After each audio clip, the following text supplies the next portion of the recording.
सिंध में सैलाब के बाद कराची में अंडों की सप्लाई मुतासर हो गई। सैलाबज़दा इलाकों से अंडे कश्तियों में सप्लाई होने लगे। अंडे की फी दर्जन कीमत में 3 महीने में 70 रुपए फी किलो का इजाफा हुआ है।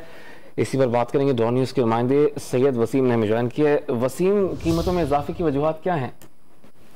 जी, जो कराची के होलसेलर्स हैं जो अंडे की फरोख्त करते हैं, उनका ये कहना है कि होलसेल रेट जो है वो 70 रुपए 3 महीनों के अंदर बढ़ चुके हैं अंडों के ऊपर, और जो रिटेल है उसके अंदर भी जो है वो 100 रुपए से जायद का इजाफा होके जो अंडे की रिटेल है फी दर्जन वो 270 रुपए पहुंच चुकी है। और इसकी जो बुनियादी वजह बताते हैं कराची के दुकानदार जो होलसेल और रिटेल पर अंडों की फरोख्त कर रहे हैं, उनका ये कहना है कि फार्मर्स जो कि अंदरून सिंध सैलाबज़दा इलाकों में जिनके फार्म से जहाँ से ये अंडे आते हैं, वो तमाम इलाके जो हैं वो सैलाब से शदीद मुतासिर हुए हैं। और उनका ये कहना है कि जो कश्तियों के ऊपर अंडों को सप्लाई किया जा रहा है एक इलाके से दूसरे इलाके तक, जिसमें अखराजात जो हैं वो दुगने से तिगने हो चुके हैं, इस वजह से जो मार्केटों पे अंडे की कीमत है उस पर असर पड़ा है। और जो कराची की रिटेल मार्केट है